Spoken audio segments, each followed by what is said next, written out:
And we're live. You ever see the weightlifting where they have a record that wasn't broken in 18 years? And they have, should I imitate it? You know, my wife gets very upset when I do this. She said, it's so, darling, it's not presidential. I said, yeah, but people like it. Should I do it or not? All right, I'm in trouble when I get home, but that's okay. What the hell? I've been in lots of trouble before. But no, you look at the weightlifting where 18 years it stands, and they have this young woman, and her parents are right where you are in the front row, and they're so proud of her, and it's like 209 pounds, and she's going to lift that. The record stood for 18, think of it, 18 years, and they put an eighth of an ounce here and an eighth of an ounce here, little tiny little bit, and she's going to do it. Mom, I love you. I'm going to do it for you, Mom. And she goes, and she lifts, and she gets it. And, Mom, I'm going to do it, Mom. Can't do it. He's so good at this. And then a guy comes along. He's so good at this. Or a gal, or whatever. A transitioned person comes along. He's so good at And he was a failed weightlifter as a man. But he comes along, 206 pounds. They put the little thing on, and he goes, Mom, Mom. And breaks the record like by 119 pounds. That's not right. It's crazy. And you know, honestly, it's demeaning for women. Very demeaning. These are great athletes. It's very demeaning. And we're going to protect women. We're going to protect women. We're going to protect everybody.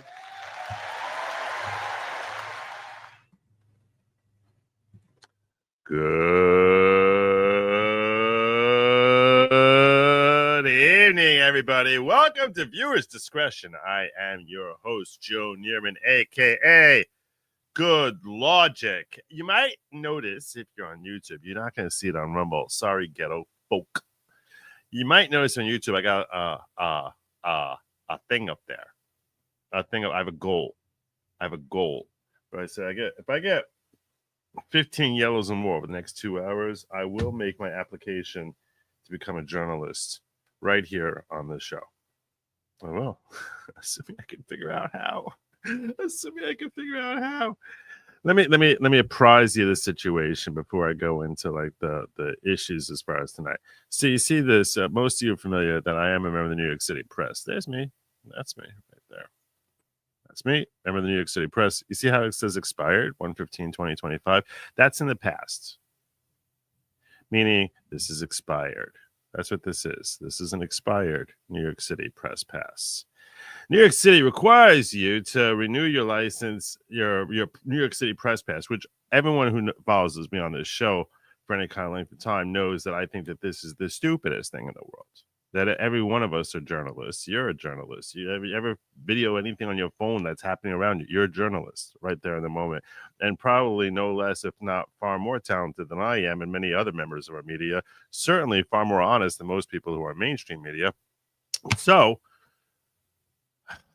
I always thought it was kind of stupid. The reason I got that New York City Press Pass was because when I want to go down and cover something live and in person, there are certain police barriers that they're like, oh, if you have this stupid pass, that means you're important. You're one of the special people. Even in attending court hearings, like attorneys, you're probably not aware of this, and you think it's kind of funny to say it, but attorneys have classification by passing the bar and getting admitted. We're called officers of the court. We are officers of the court. But apparently, in the eyes of the whoever's running security in the court in New York City, if you're an officer of the court, that is far lower and far less significant, prestigious, and worthy of various privileges than if you have this stupid New York City press badge.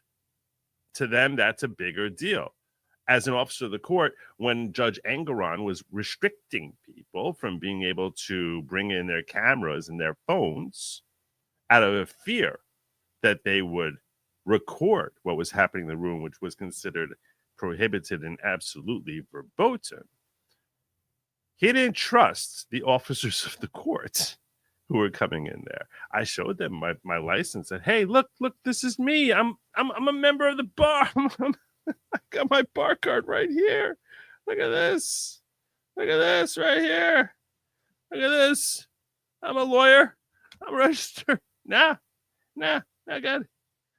But if I had that stupid press badge, oh yeah, sure, bring your phone on in. We trust you. We trust the media. The media is very, very trustworthy. Yes, I know. I'm completing the trifecta by and joining the most popular professions in the world. Basically, as a lawyer and a journalist, I just need to become a politician to become like basically the most dishonest human being on the planet. that's how it comes across. I know. I'm trying. Despite my career choices, I try to be honest all the time. Try to be straightforward with everyone. Anyway, so yeah, you are a member of the chosen class if in fact you have a New York City press badge. That mine has expired. I never renewed it for a couple of reasons. Number one, I really rarely use it. Number two, in order to renew it, I need to show 6 different events on 6 different days that I attended within the last 2 years and reported on and uploaded that online. And then they review and see. Yeah, I'm supposed to give links to, that's part of the renewal application. Give links to these videos you've uploaded where you attended an event, reported on it, and then uploaded it. And I need 6 of them in the last 2 years. Now, when I applied the first time, I used my coverage of the Ghislaine Maxwell trial, and boom, that just covered it. I was like, all right. It was like, because I went there for a few weeks and not almost a month, had a number of different videos. So where I'm standing outside the courthouse, and that all presto bango passed muster. Part of the reason I haven't renewed it is A, I haven't really needed it, and B, I was like, I don't even know if I've attended 6 over the last 2 years. I'm not really going out that often and covering stuff. I just need this thing when I need it. You know, like when I'm going, that's when I need it. If I'm not going, I don't need it. It's not like I wear this around to like the pool or something. Hey, check me out. No, I don't need it. I think it's stupid. So I never bothered renewing it. No, it's expired. And the reason this becomes relevant here and now is because I have been seeing renewed pressure for me to cover the Diddy trial, which to my alarm, surprise, and kind of mirth is a good word. Mirth is a word too few people use often enough. Mirth, I learned that this trial is starting this week, smack dab in the middle of the Karen Reed trial. At the Karen Reed trial, as everyone knows, I have been covering with a gusto because I have basically been saying this is my ticket back towards seeing growth in my channel. And the success of that has been remarkable, as everyone knows. I started the trial with 100,345 members of my channel on YouTube. And through 2 weeks of busting my tail, streaming 7 hours a day, less than minimum wage, I managed to amass right here and now, climbed all the way up 100,330. Yes, fewer people than when I started the trial. And some people would say that's kind of a fail. Not going to kid you. I think my coverage has been great.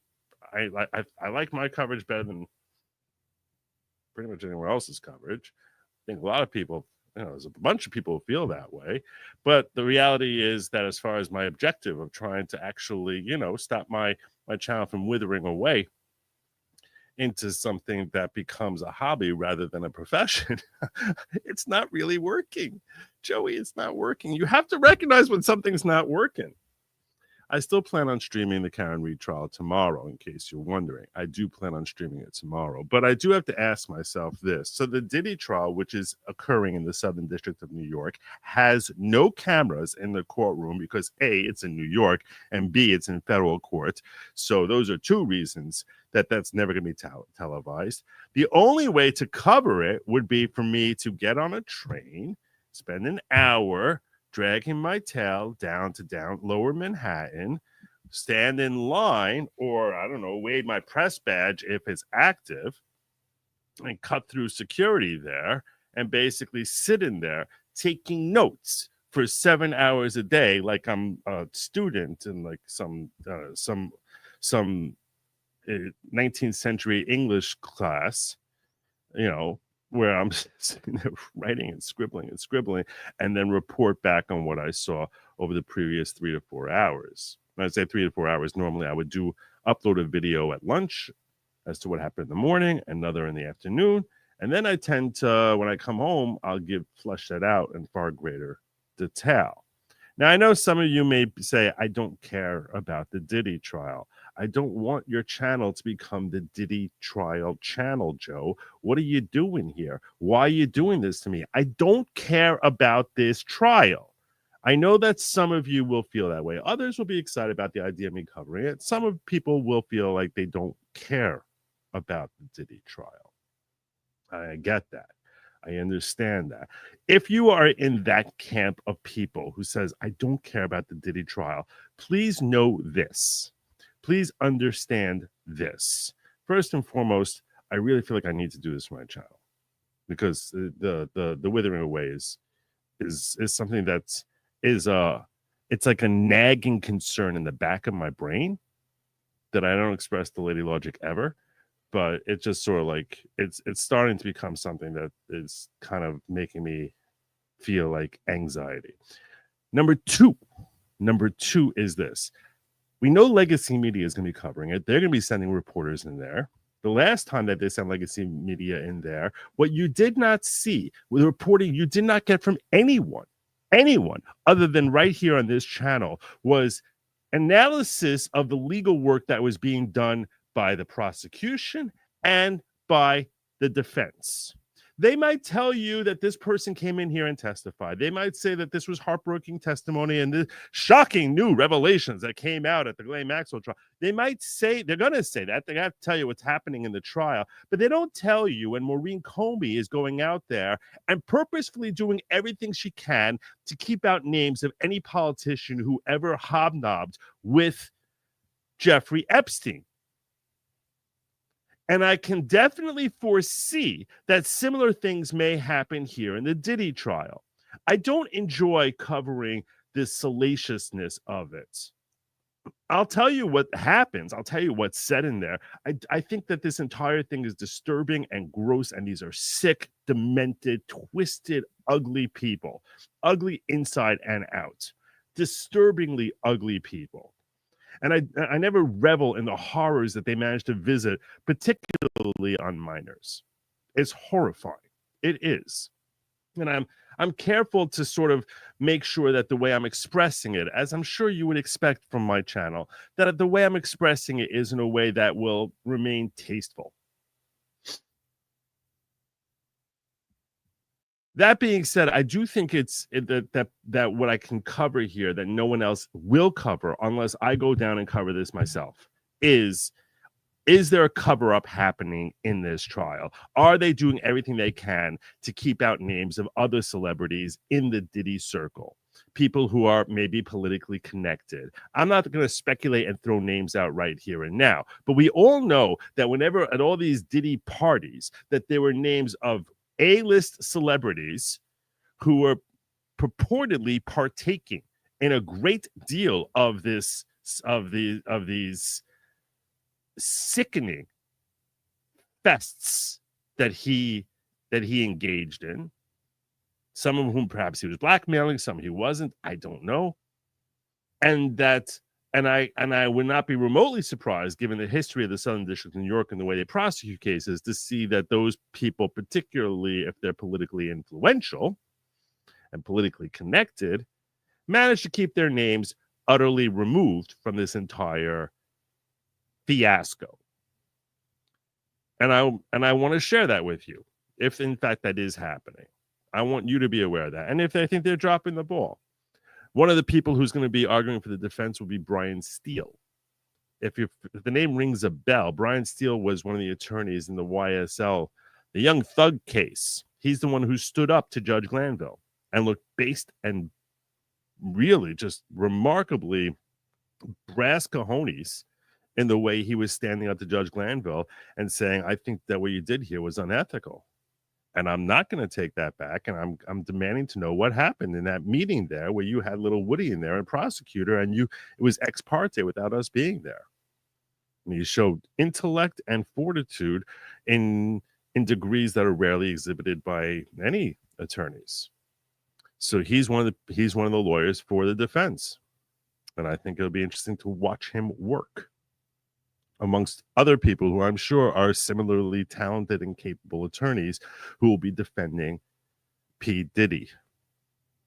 I know that the Southern District of New York is going to have some of the best attorneys in the country prosecuting this case. So I'm expecting to see like a chess match here of legal strategy in working on levels that are rarely witnessed.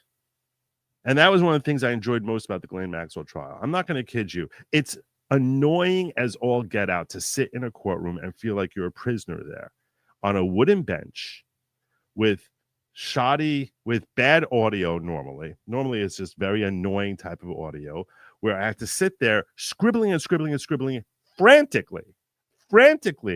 And I know that at best, I'll get down 20% of the testimony that is elicited. It's frustrating. And that's why if you're reading threads from inner city press and you'll read it, even if I do have my phone in there and you'll read a thread from me, you'll see overlap on about like 10 to 15% of the stuff we put in there, because he'll catch some stuff and I'll catch other stuff. And even I can tell you right now, if you read both of them voraciously, if I am able to tweet from there, which I don't expect at the outset that I will be able to, if I am able to tweet from there, and I'm tweeting voraciously and covering and writing as fast as I can, I anticipate that you still will miss about 40 to 50% of the trial if you read both of what we have. Because there's just so much that's happening so fast and so much dialogue that's happening. And imagine if you were sitting here right now trying to write down every word I was saying as I was saying it, you would get the general gist. You know, but when you see question and answer going back and forth, it happens too fast, especially sitting there writing with a stupid pen on a notepad. So, but at least I can give you that much, and at the same time report how things are unfolding in the court and expose if in fact I think that there is some sort of level of cover-up that's happening here. And that's the type of coverage that I know you will not get anywhere else. The only place you're going to get that is here. So to the extent you can support me in my efforts to go forward with this, I would be appreciative of that. Again, I'm not going to, tomorrow they're supposed to be selecting the jury. So until they actually have a jury selected, I anticipate streaming Karen Reed. That's what I plan on doing. But once they have a jury selected in the Diddy trial, I probably, right now it's like 90% that I'm going to start going down to the courtroom and sharing with you during the day and reporting on it and dropping videos here as far as developments in that case and directions that both the prosecution and defense are taking in trying to meet their opposing objectives. So there you go. There you go. And I agree with you, Gnarly Jim, 100%. It should be, not just should be, it should be public. It should be. It's stupid. It's the stupidest thing in the world. It's ridiculous. But we have to work with the reality that we're working with. Trust me, if it was being streamed, I would sit here at home. I'd be much happier to sit here. It's much easier for me to sit here watching the Karen Reed trial. It's much easier for me to sit anywhere watching a trial than actually going down there and attending it. It requires more money, more effort, and far less satisfying result. But I feel like I need to give it to you. I need to give you whatever I can, and that's what I'm going to be doing. That's what it looks like. I'm like 90% sure that's what I'm going to end up doing, and that should be starting at some point this week. Until that happens, I hope you'll stick with me for the Karen Reed trial. And yeah, that's the story with that. If I manage to meet my threshold tonight, I'll try to renew my application. Lady Lawgic was trying to help me come up with different things I've attended over the last 2 years, which I've reported on. And she reminded me of one or two of them. Like I went down to Washington. I think I have 3. I went to the inauguration. I went to Washington twice. There was an inauguration. There was a rally, and I reported on. And there was something else. There was a ball, I guess, which was the next. I don't know if it's the same day. It's a different day. I don't know if that's an event. I thought about whether or not I can report on my share a video of my ungagged Trump thing. I just don't know that they'll qualify that as an event. And I don't know that I can supplement this. Meaning I want to put in things that I'm positive they're going to accept as, okay, that's reporting on an event, not ding me and say, sorry, spend a month reviewing it, and then afterwards say, sorry, you only had 5 out of 6 that qualify. I can't put in 10 and say, choose 6 of these. They're just going to take the 6, look at them and see, does this meet our standard or not? And if it doesn't, then then I think I have to start the process all over again, and that would be disaster. So I want to know that I don't know if my ungagged Trump thing will qualify as an event in their eyes, because I'm talking about what I did going down to court. So I don't know if that would qualify or not. I read news stories, but the notion of a government issue press pass is offensive. I agree with you 1,000% on this. The First Amendment applies to us all, not a special class of media. And the Supreme Court agrees with you. I encourage coverage of Diddy. It will really help the channel. The coverage will be huge and will give you more eyes. You're perfectly situated. Thank you. Thank you. I appreciate that, brother. Yellow, I gave you that for the 16 months, Wellesley. Nanner is saying yellow legal tablet and core coffee fund, drop in the bucket towards tolls and parking. Yeah, I'm going to, I'll tell you right now, I'm going to have to buy a Jersey Transit month pass, which that's going to be like $170. And then there's going to be back and forth from Midtown to downtown, which that's going to be like another, like at least $100. I know it's going to cost, but that I figure I'm that much I expect to make back eventually. Like that ends up paying for itself. That's part of like just business expense. But I appreciate the thought. Thank you. Got your back. Look forward to your coverage. Thank you, Tsunami. I appreciate that. I like your streaming camera. Your perspective, not seeing it last year, is insightful. That's what I thought, and I think people watching with me are enjoying it. Someone made a suggestion to me, which is really interesting, and I'm willing to try it, because right now at this point I'm willing to try anything. Someone told me that I should ask each of you who are currently subscribed to me to hit the unsubscribe and then resubscribe. Meaning, what this commentator, someone left a comment is a commentator. What they said is that they had not been getting notifications, and then they unsubscribe. They hit the subscribe button twice. Once unsubscribing, and then a second time subscribing, and that led to them not missing notifications anymore, and suggested that I should basically come on the air in a moment like this and say, hey, everyone, in 5 seconds, we're all going to hit that button twice. Unsubscribe and then resubscribe. Ready? And I was like, I don't know if that's going to do anything, but I'll try it now. I'll probably have to do it a few times, because right now it's not like, there's like, I don't happen to have 100,000 people watching me this second, but we'll do it in 5, 4, 3, 2, 1. I'm watching. I'm not even showing you the number, because I show you the number, and I know people just unsubscribe. I'll be like, I made this once. I'm like, you bastards. I'll come out of this with like 100 fewer subscribers, and I'll be crying. Like, this is just, nothing works. So yeah, if you could try hitting that button. Number is flickering a little bit here. I'm not showing you, because I know when I show it, it's like all of a sudden 5 people think they're so clever at making the number go down. Ugh. All right, I'm watching that number flicker.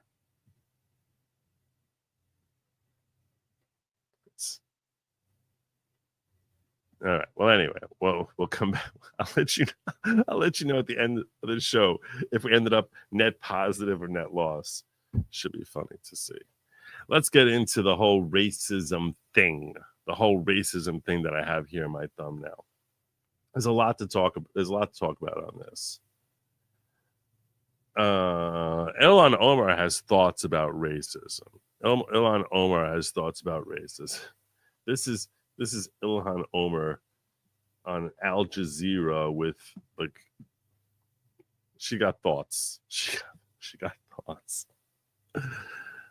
A lot of conservatives in particular would say that the rise in Islamophobia is a result not of hate, but of fear, a legitimate fear, they say, of quote-unquote jihadist terrorism, whether it's Fort Hood or San Bernardino or not fear, resentment.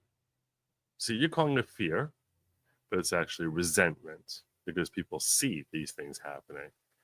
So they resent you lying and saying it's not happening. Recent truck attack in New York. What do you say to them? I would say our country should be more fearful of white men across our country. This is very helpful. You're very helpful. You're a very helpful person. That's very, very helpful. Because they are actually causing most of the deaths within this country. Stupid woman. And so if fear was the driving force of policies to keep America safe, Americans safe inside of this country, we should be profiling, monitoring, and creating policies to fight the radicalization of white men. Ridiculous. This lunatic woman. So a lot of people responding to her. She had another thing also. I have another clip of her. It's just sounding like this. You can't believe this is an American Congresswoman. That this also came out in the last couple of days. Is this it? No, that's not that one. This is the clip. Yeah, listen to this woman. This is an American Congresswoman. Annaga haddii aan nahay dad Soomaali ah, waxaan nahay dad isjecel. Waa laga yaabaa meelaha qaarkood inaan isku xagxagano, laakiin haddii runtii ay imaato waxaan nahay dad isku tashto, dad walaalo ah, dad dhiig lah, dad isku og inay Soomaali yihiin, inay Muslim yihiin, oo iyagana isku hiiliya, dadka walaalahoodna u hiiliya. Marka daraad markii ayaan dhexdaas markii aan maqalnay in qaar Soomaali ah ama Soomaali sheegato in Ethiopia ay la galeen maba aqaan af Soomaali wixii lagu dhaho agreement heshiis Maxamuud Nuur hadda aniga Soomaaliga badiyo soo ceeb ma aha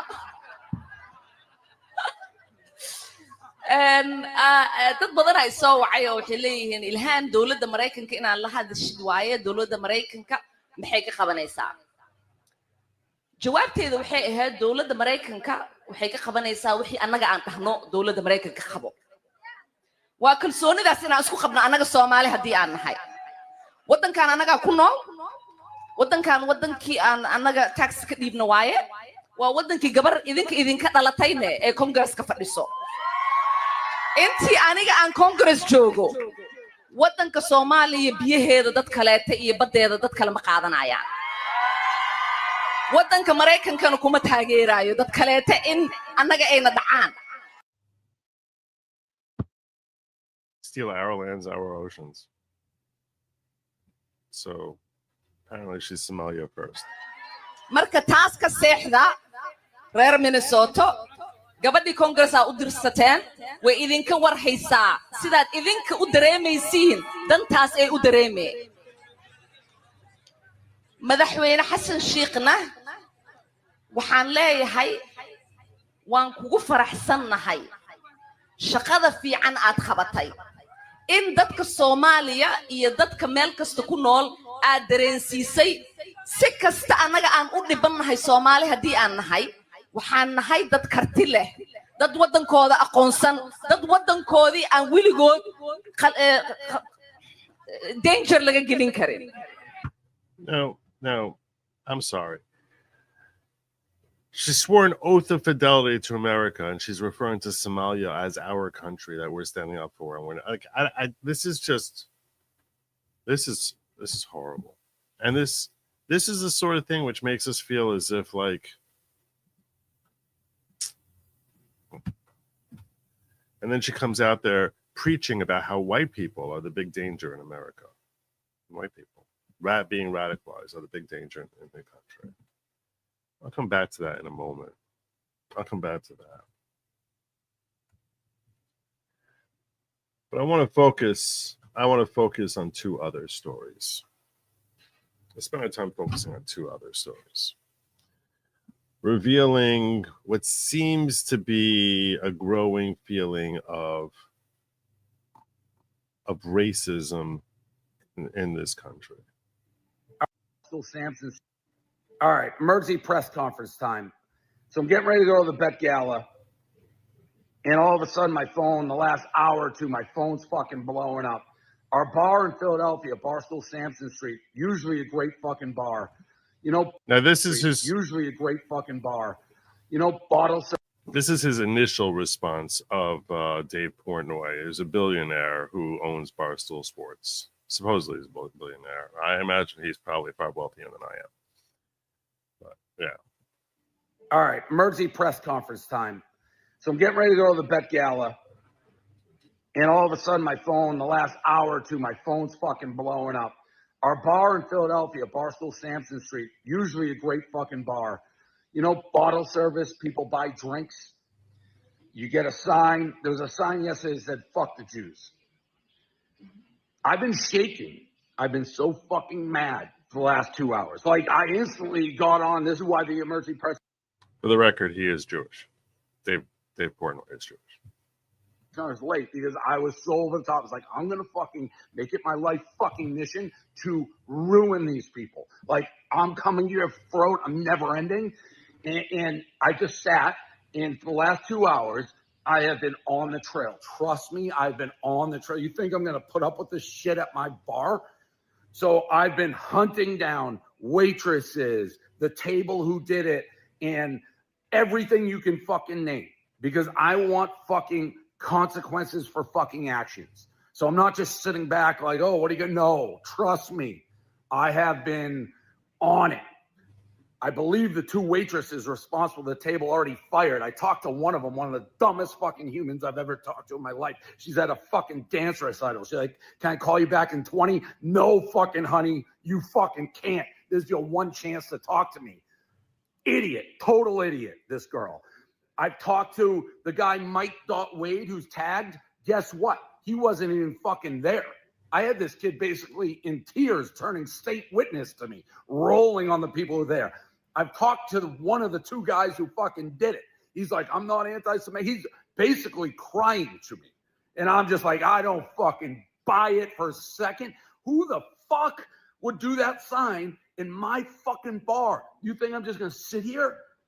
I'm going to make it my fucking mission to put you in the lights. My fucking mission. Kid's crying. I just hung up on his ass. I go, I'm giving you 1 fucking hour. 1 fucking hour. 2 kids go to temple. Tell me, how do I make this fucking right before I go fucking ape shit?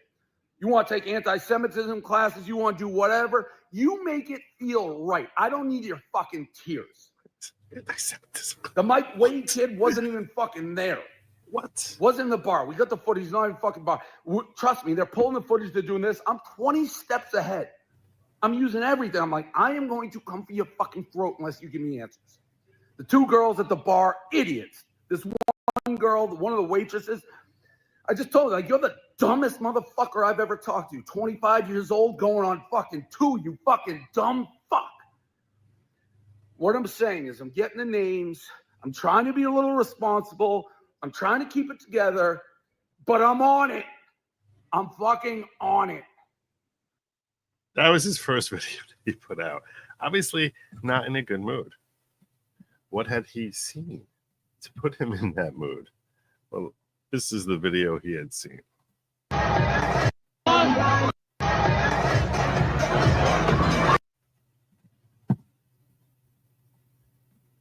This is the video he had seen.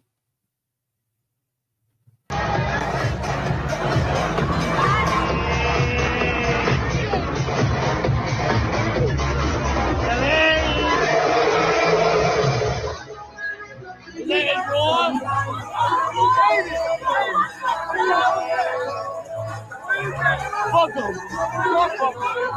Fuck him. Yo, no shit. Yo, no. There you go.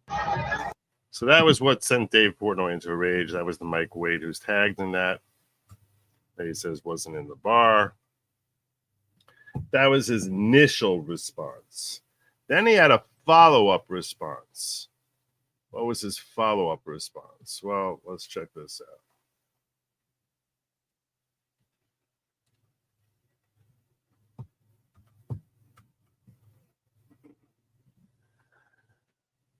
I was kind of amused by this response.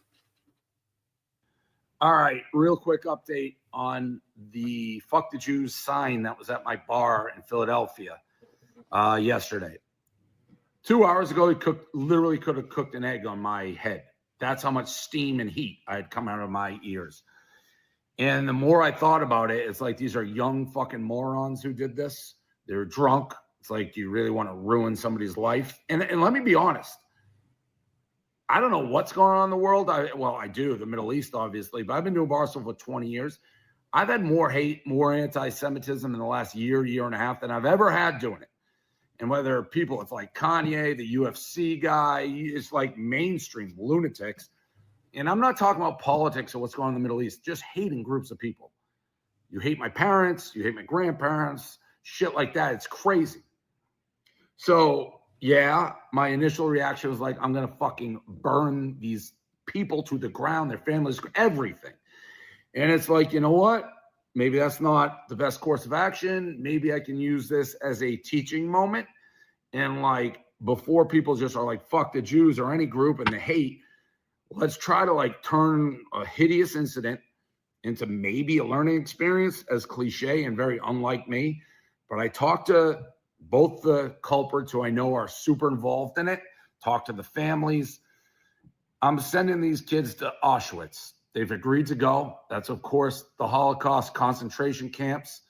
Been in touch with the Crafts, who run the anti-hate group. Oh, my God. We're going to send these kids to Auschwitz, and they're going to do a tour of the concentration camps in Germany. So stupid. And hopefully learn something. Oh and maybe God. So their stupid. lives aren't ruined, and they think So twice. And more stupid. importantly, other people. So like, stupid. see, it's not just like words thrown around. No. So to me, that's a fair outcome of this event. The two waitresses who worked at our place fired. One of them so dumb, Kelly, just the dumbest human I've ever talked to. And I don't know if she thought she was making a political statement, but it was basically her alone. Stupid. Didn't go to a manager. This is stupid. Kind of forced another girl to do it. She should have said no, but the other girl put up a fight. Those two girls are fired. But more importantly, the people who ordered these signs, they have agreed. I'm going to pay for it. We're going to send them to Germany, to Auschwitz, and learn a little bit about history, and hopefully, get educated and use this as a teaching moment, not just for them, but maybe for everybody. So that's where we're at. So for everyone who wants these kids' lives to be ruined, this is the stupidest thing. I think you can lay off, and I think this is a fair fucking trade.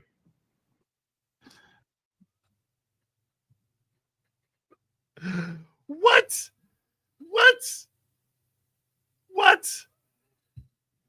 Okay. Dance around a sign that says F the Jews. Go to Eastern Europe. Here's your free trip to Eastern Europe for a learning lesson. What are you like a school marm? Like, I don't understand this. Okay, look. I have so many thoughts on this. And look, I understand he's trying to run a business and he feels as if this could jeopardize his business. There's his business interest, and then there's the personal interest. There's the business element to things here for Dave Portnoy, and then there's the personal thing. Okay, so personally being offended or outraged that people are dancing around and sharing something like this going on in his own bar. So like that's a personal affront, even if it would have had no economic impact on the future of his chain of bars, which I assume he's got a chain. Even if I have no business that it just bothers him because he's Jewish, or because he doesn't like the idea of there being racism in his bars, whatever it is, that's his personal upsetness over this situation. And then there's the economic that, hey, the reality is that this could give a black eye to your business and harm your financial interests. Which that I get more, that I understand. And I'll give Dave Portnoy the benefit of the doubt. This guy is clearly not an idiot. He's not. And this whole second message I just gave you seemed designed to try and ameliorate any damage in the second front. But this is stupid. No one's learning anything by sending them to Auschwitz. No one who genuinely believes that they dislike Jews is going to learn to like Jews because he sees some exhibit or goes to the camps where Jews were butchered. It's not going to happen. It's stupid. And anyone who thinks that actually, only a woke idiot would think that actually will do something to the mindset of these individuals. So perhaps the woke idiots who are outraged, which many of the irreligious Jews who support wokeness are like, oh yeah, some education. This is what will fix. Education will remedy this situation. They're just stupid, and they're not realistic. And look, could it affect perhaps a certain percentage of people? Yes. Those people who are affected by it, someone who genuinely dislikes Jews and is affected by seeing Auschwitz is probably, I would estimate, 1 in 10. And I think that I'm probably overestimating it. But let's say you think I'm really underestimating it. There's no way in hell it's 1 in 4. 1 out of 2. No way. So what the heck is this doing? What is this doing? If it's less than 50-50 shot of having the impact of affecting them. That's why I say, so you tell people this is what I'm doing. And this way, Dave Portnoy shows I don't tolerate this type of thing. And I'm going to, fix this thing. And I'm on it. And I'm a leader. And I'm a head of this company. And I'm changing this whole dynamic of conversation that's the sort of thing that happens in my bar into something like, no, I'm going to use this as a learning moment and a teaching moment or whatever it is. And that a certain percentage of people out there are stupid enough to think that fixes the situation. Now, I'm not saying he should be, rolling heads. That's not what I'm suggesting. That's not at all what I'm suggesting. No. I don't think that that's the right solution, that anyone who showed up in that video should be like blacklisted or canceled or thrown into the ash heap of social media pariah. No. None of this is so stupid. Everything about this is so stupid. It's so aggravatingly stupid. Oh my God, sending them to Auschwitz. Oh, now they're totally going to be, I'm totally healed. I'm healed. Oh, I'm healed. Lord above, I'm healed. Oh, stop it. Just stop it. Like, come on. Look, there's some people out there who are always going to dislike Jews. There's some people out there who are always going to dislike blacks, or black people are always going to dislike whites. That's going to happen. That's part of the world we live in. That's part of the world we live in. And I understand that from a business sense, he has to show he's on top of this. He's fixing it. I get it.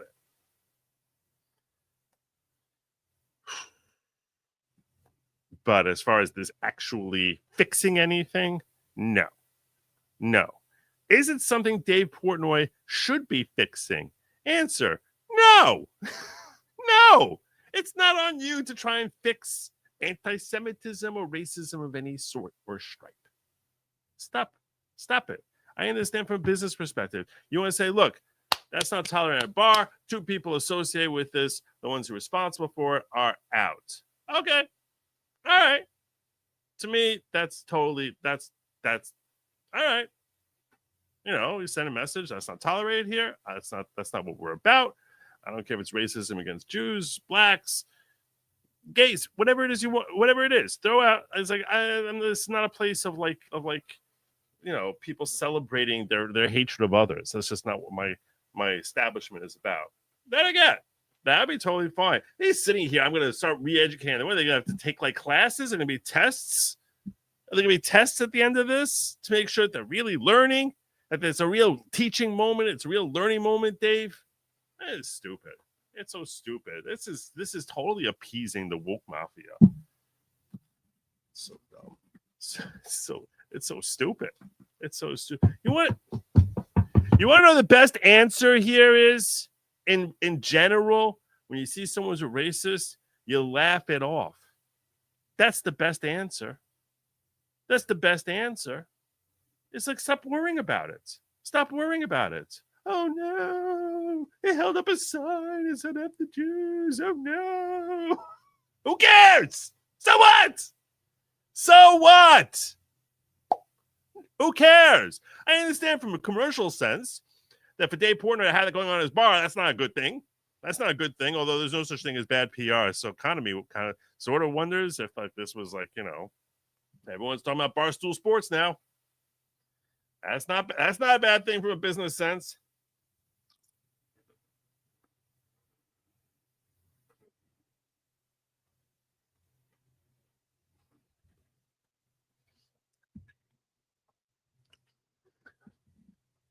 Making like this whole spectacle of here's Dave Portnoy to save the world from racism. I'm sorry. Dave. No, this does nothing. Nothing. Literally nothing. Other than feed into the stereotype, which is one of the reasons people say F the Jews, of Jews controlling the world. Oh, you work for me. Since you said that thing, now I'm going to force you to travel 4,000 miles away over to Auschwitz. That's fixing it? That's fixing it? How does it make any sense? None of this makes any sense. It doesn't make any sense at all. Traipsing around through train cars there. They're just going to be like, oh, totally get it. Totally get it.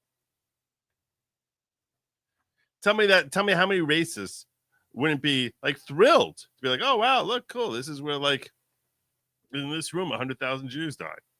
They really hate Jews. You think they're gonna like feel sad about that? Yeah, it's so stupid.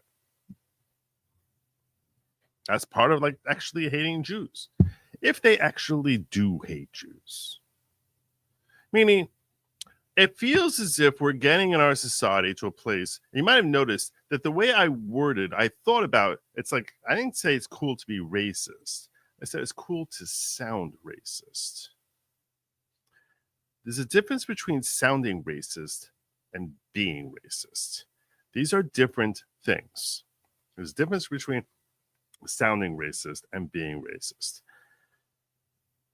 And I think people feel like, oh, they're cutting edge if they sound racist. And we have a perfect storm for that. Now, it's often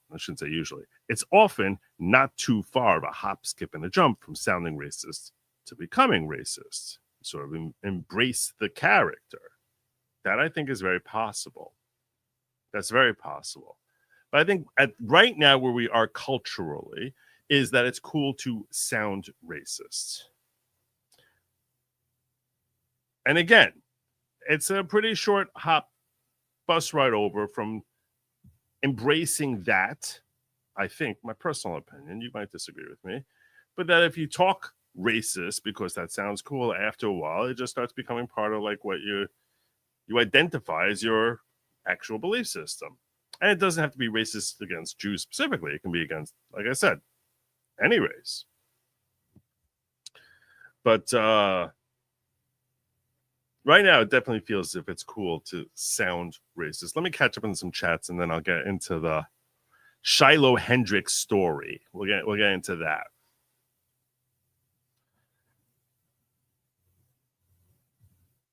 I'll get it. I'm on it. Told you, Joe, join Branca. Camry is oversaturated. Now it's too late. Branca case almost over. Don't let me win and get you under 100K. Oh, that could happen. Now you know they would never do that in any club in South Beach, Miami with a heavy Jewish pop. Oh, I don't know if that's true. I don't think that's true. I think that might. the heavy Jewish pop there is mostly, octogenarians. They're not at the club. So if they act up here, you think they will act appropriately in Germany? Why are we punishing Germany? It's actually Poland. Auschwitz is in Poland, but your point is well taken. You have attended grandkids soccer games. Doesn't that count if you cannot include interviewing me at inauguration? If not, you can include it. So I think they said 6 different days. So the inauguration, my reporting of that would count for one of my days. When I did meet Allegan News there, he and his lovely family. So yeah, that would be one. Attending the rally, that'd be another. Both of these, I think, are on locals, which is not a problem. I have to share with them the locals link, but that's not a problem.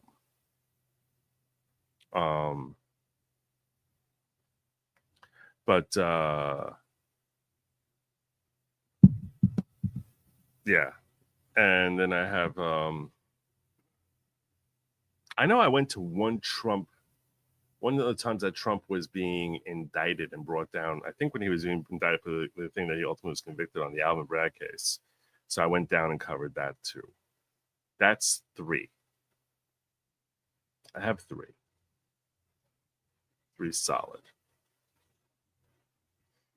I don't know.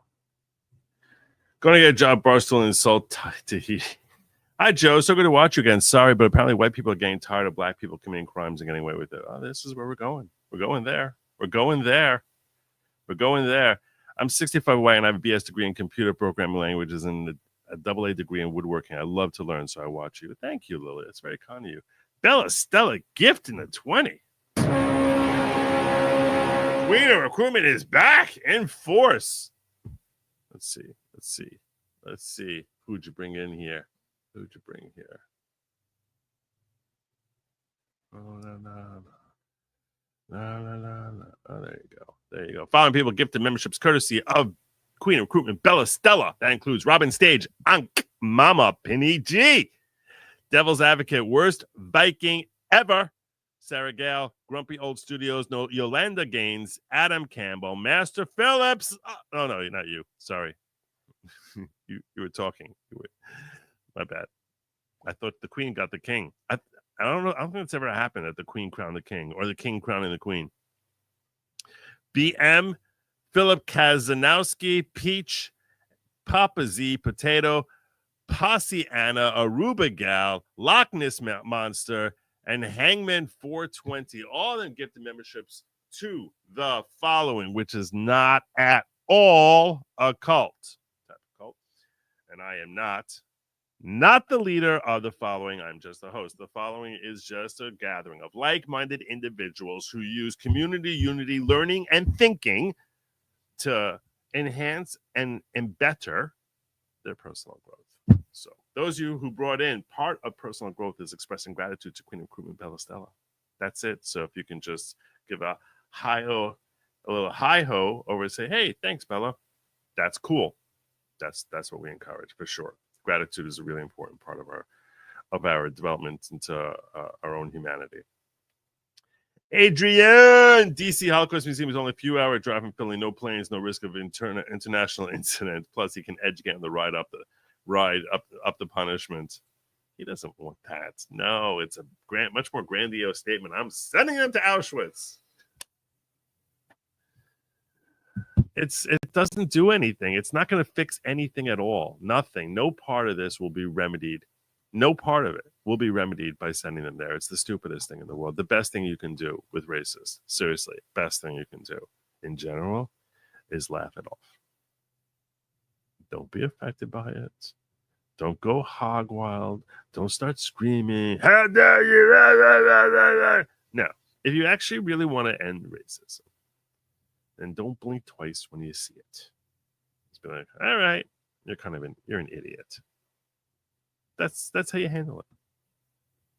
That's how you handle it. Make your own little joke. A self-deprecating joke.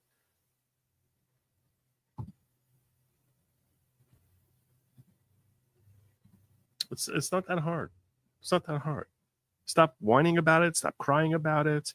Stop being, hey, they said that, or I'm gonna punch some people. No. It's like, ooh. Aren't you so enlightened? It's the easiest thing in the world to make fun of. Seriously. Yeah, everyone knows racists are the really smart ones. You did the band Tim Pool. That's an event. I don't know if that's an event. I'm supposed to be attending somewhere. Like I said, I'm afraid of putting something in there that fails because then they might be like, no, you only have 5, not 6. So I want to have something that I know they're going to be like, this is definitely okay. What's the Kool-Aid and tracksuit style for this stream? You noticed that, right? You noticed how I came out in the sweatshirt tonight. Yeah. I was a little. This was just lazing around on a Sunday kind of attire. So I am secretly very pleased with the way my weight loss is going. Secretly, I'm even eating carrots on stream. So anyway, so the Barstool Sports was definitely one of the stories I wanted to talk to you about. But another story you likely heard something about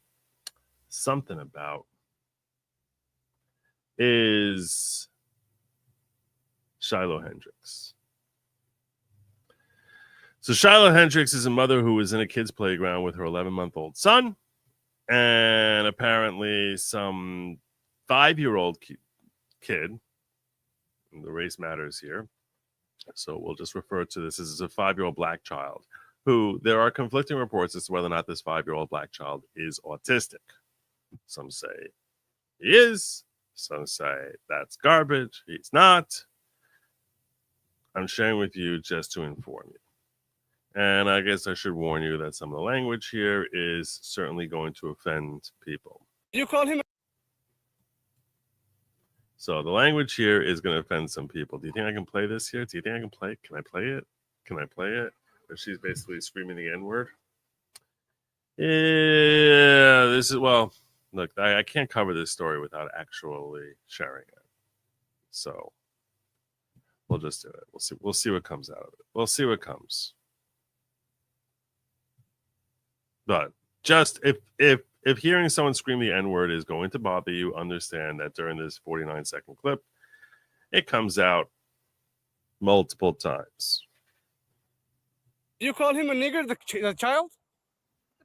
Did you call the child the nigger word? It is my own business. You call him a nigger? Okay, why don't you have the balls to say it right now again? Fuck you, nigger. Okay. Nigger. All right, that's what you say. You don't go digging through people's shit, you dumb fuck. Nobody dig into your shit. A little fucking kid just did, you dumbass. That little kid, you call him a nigger? Yeah. The little child? What if he acts like one is gonna Are you about to hit him? You chase him here? He took my son's stuff. So that gives you the right to call the child, 5-year-old, a nigger, the N-word. If that's what he's gonna act That's like. what you're gonna call him. That's what he's gonna act like. You know, that's a hate speech. And you can be recorded for that. I don't give a shit. I don't know what that means. You could be recorded for that. That doesn't even make sense to me. Shit. Huh. Fuck off. Okay, we'll see about that, what the internet has to say about you. You call him a nigger? It's pretty funny. That part's funny.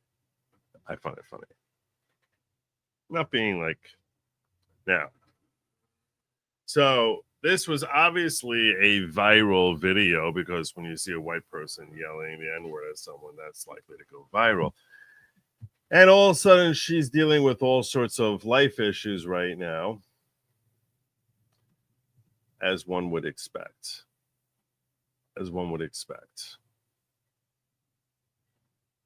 The person who recorded that video is an individual by the name of Sharmake Bail Omar. He's 29. Oh, sorry. I'm not sure. The Sharmake is a Muhammad Hussein Omar. It's one of the Omar brothers.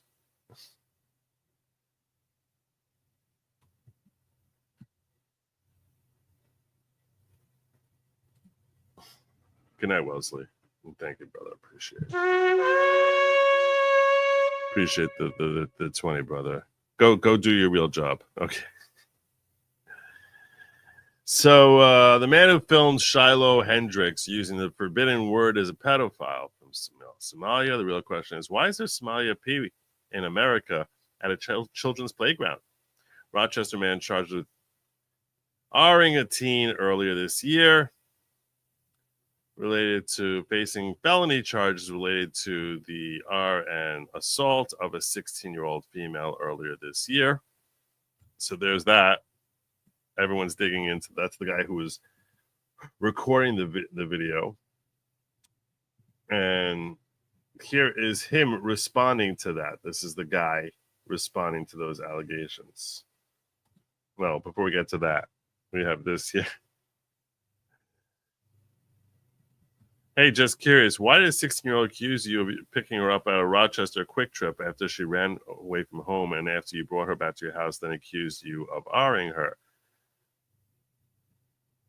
When she went back to the response from him, this is this guy Harari, when she went back to her foster home, she wants to play the victim card so attention could not get into trouble, so she said she was assaulted later admitted after she ruined our lives. So he's recognizing that the charges are the claim was true, denying that it actually happened. I mean, he could be telling the truth. Here's him talking about it. Flash news to everybody. If investigation... Can I get this larger? Flash news to everybody. If investigations are happening on a serious crime, which I was being accused of, was the past, that I've assaulted somebody, assaulted, I should say, in the English terminology, which has been proven that I have never done anything wrong, and the case was dismissed. Why am I guilty of something in a court of law? You're not guilty in a court of law. No one said you are guilty in a court of law. I do think you're probably a scummy human being. Everything about you reeks of being a scummy human being. Dismissed. Oh, it could be dismissed because they don't have evidence. They have insufficient evidence. Dismissed doesn't mean that you didn't do it. It doesn't mean you're innocent. It just means they don't have enough evidence to press charges. It's not even an acquittal would be like there's not enough evidence presented to say that you're guilty beyond a reasonable doubt. But that doesn't mean you didn't do it. Everyone knows that. Tell me, why am I? That's why. I'm getting death threats. Well, you're getting death threats because you're kind of a scummy human being. Why? And people want to know why you're at a children's playground also. I mean, that's kind of creepy. That's kind of weird. Every once in a while, if you ever see me at a children's playground, I'm usually there. I'm going to be there with my grandkids. And even that, it's probably reluctantly. I'm certainly not recording some woman yelling at a kid. But there you went. There you went, Charlie. There you went. So people don't like you. People don't like people like you because you're basically trying to stir a pot and make yourself significant by stirring a pot, and you did it while you were in a location which seems very sus after engaging in conduct that seems very sus. So everything about you smells like scumball. That's what's happening to you. This is America. Yeah, it's America, and people are going to voice their opinions. That's part of being in America. So what's interesting about this story, and has people on the left in particular outraged, is this. That Shiloh Hendricks, which is the woman in that video, started a Give, Send, Go.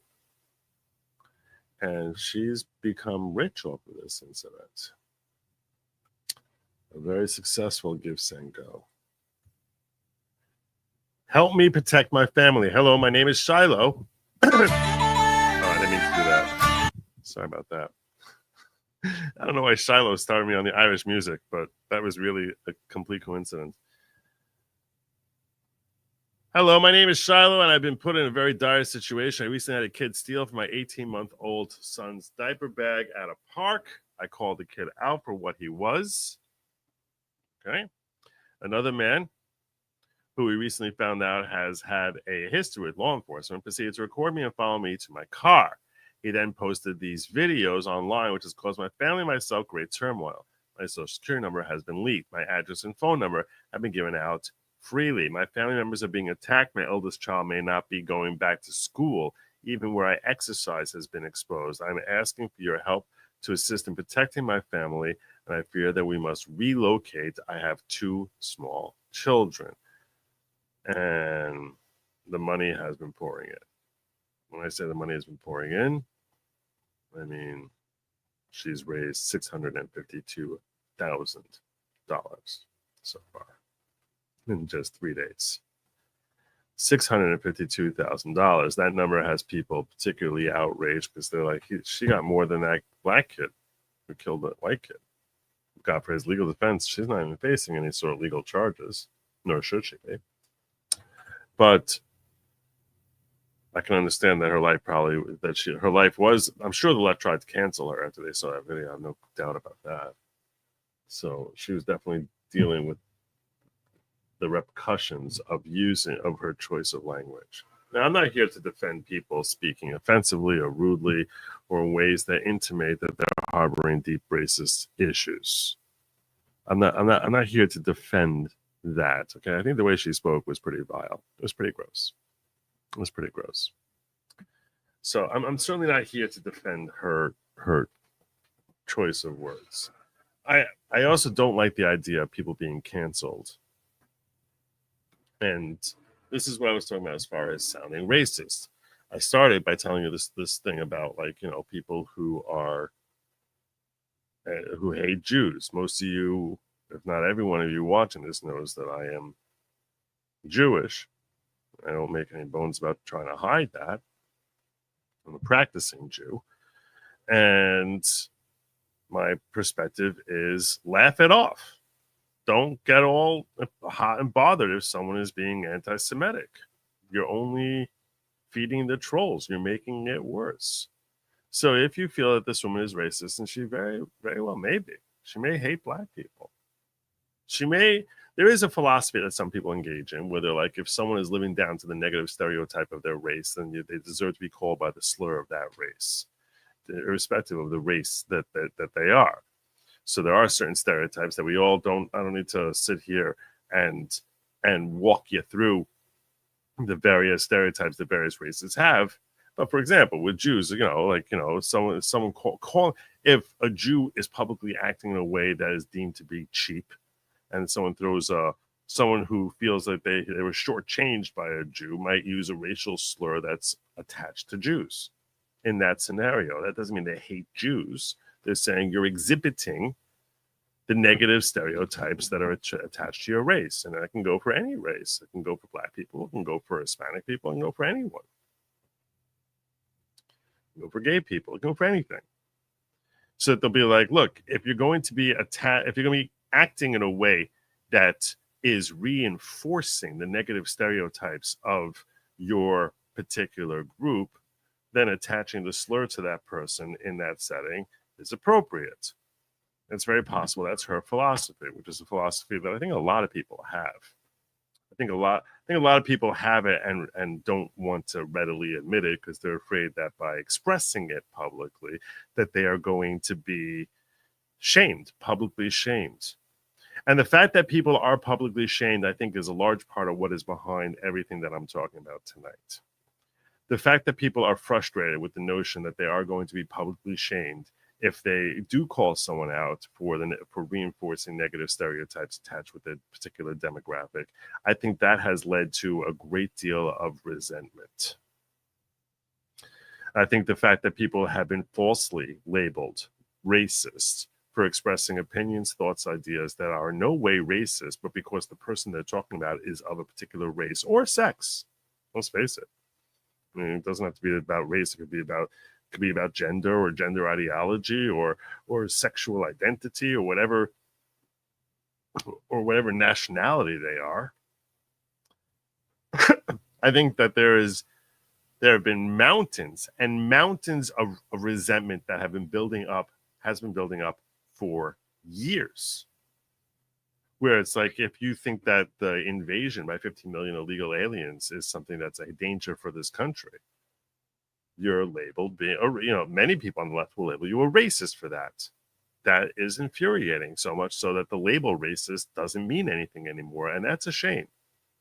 That's a shame, because it should be a black mark to be considered a racist, and it no longer is. Not certainly the same way it was 5-6 years ago. 10 years ago, certainly. It's not at all the same stigma, because they just wasted the word through overusage.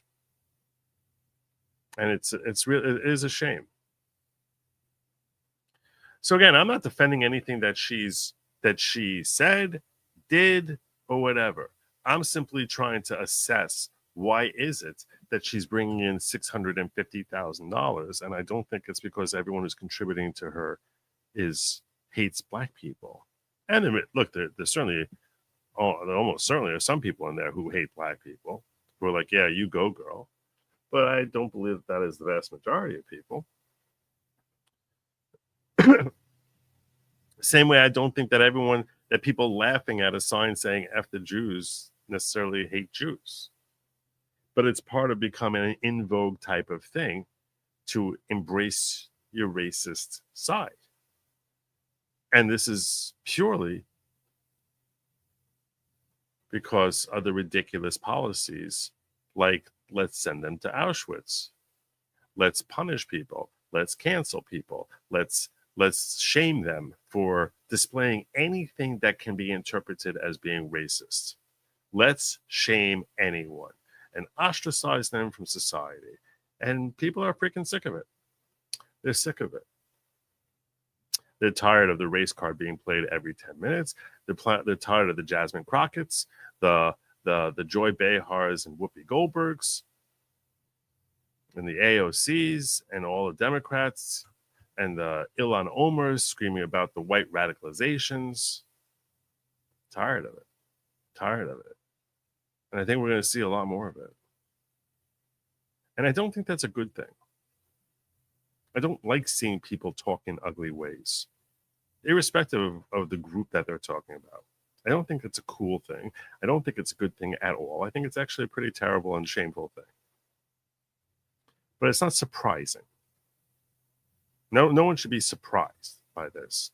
A lot of people on the left are going to blame Trump, obviously. And they're going to be like, oh, you say they're emboldened because of Trump. No, they're just frustrated. It's the same thing that led them, part of like what led them to vote for Trump is that similar feeling of frustration with just how sickening the left has been. So it's not that they're emboldened because Trump is in power. We saw how much racism was coming out under Obama, the racial divisions that were rising up under Obama, which he, in fact, planted that seed. That was the cause of it. But this is what we're seeing here, this display here. I think that we are really at the start of it. And don't take my word for it. A lot of people are saying the same thing. You can hear the frustration when people talk about the Shiloh Hendricks story. That's not good. Imagine a knife forever in your chest. This is a fair point someone's making. Imagine a knife forever in your chest, courtesy of a black male plunging into your heart when asked to leave a tent. That's what the media wants. Shiloh, a white mother bereft of white privilege, protected her white son from an impetuous black kid and changed the world. Look at this, change the world.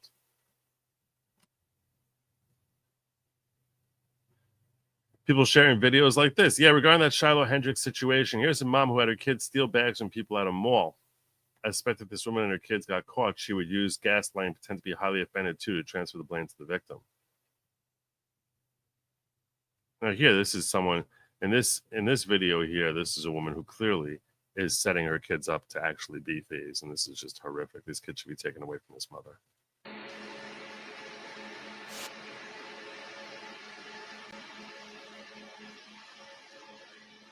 And as soon as her kid manages to get it, watch the kid get it, watch the kid get it. Oh, you almost got it that time. Oh, watch the kid get it, and you got it, and now you got it. There you go. Good girl, and we're off.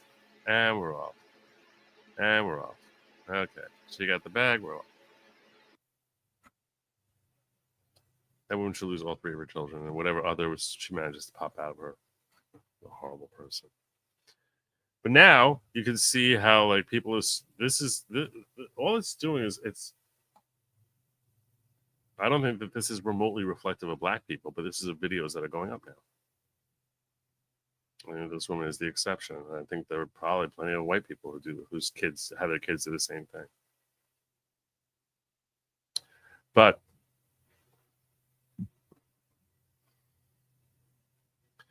no one's afraid of looking racist by posting this, by posting something like this. And that's what the Shiloh Hendricks story has kind of unleashed.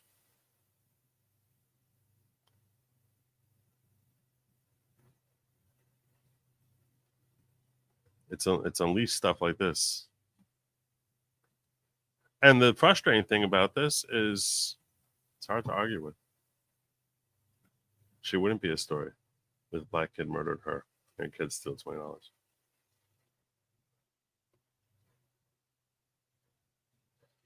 Somali who filmed Shiloh Hendricks and said Arden murdered her. 95% of people talking about Shiloh Hendricks would have never heard her name.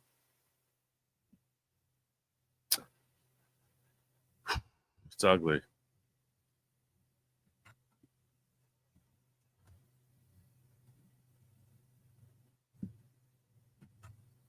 Got a long one I want to share with you here. This is my last post on topic until further notice. If Shiloh Hendricks, the white mother from Rochester, had walked up to some random black kid and called him the N-word for no reason, then I can understand the outrage. That's not what happened. Shiloh Hendricks went to a kid's park so her 11-month-old child could have some fun. She went there minding her own dang business. She wasn't stealing from anybody, harming anybody, or saying any mean words to anyone. A black 5-year-old child comes to steal from a white 11-month-old baby, which is wrong, by the way, and out of frustration, she calls him the N-word. She didn't do it because he was some innocent kid who was black. She did it because he was stealing from her baby. You might say that doesn't justify it, but that does destroy the narrative that she was attacking an innocent child, which is a lie. A Somali P, who isn't even supposed to be in this country to begin with, let alone in a kid's park, hears this, pulls out his phone, and starts recording and harassing her, and does so in an attempt to demonize her so he can ruin her life. Millions of people see this, some decide to try to ruin her. Others decide to support her. Here's my stance and why. I'm not happy she said the N-word to a child. I agree there were plenty of other words to use, but I'm also not happy that, 1, the 5-year-old is stealing from an 11-month-old baby, 2, the Somali pedo was in this country, 3, a Somali pedo was in a kid's park, 4, anti-white racists are okay with pedos at parks and kids stealing, but they need to kill a woman because she used a word while white. 5, that the NAACP is trying to fight against her civil rights to free speech while they reclaim they stand up for civil rights. No, I'm not happy she said the word, but this is the least of my effing priorities. You know what's worse? P's scouting and potential child victims at parks. Children not being taught stealing from 11-month-old babies is wrong, and the so-called Americans willing to join forces with a foreigner against an American mother on her own effing country and try to kill her or ruin her life over a word. So much for all supporting free speech, and 4 is selling out your principles of free speech. Meanwhile, Carmelo Anthony, that's the black guy who killed the white kid in the tent, the high school kid, is allowed to go to a tent that he knew he wasn't supposed to be under, kill a white kid for asking to get out, raise $500,000, and that's fine. That's for killing someone. For killing someone. And she used a word. Terrible word that she shouldn't have used. But still, it's a word. 2 5-year-old white kids were recently murdered with people calling the kids racial slur cracker on Facebook. I saw the comments. And no outrage over racial slurs when we were targeting 5-year-old white kids.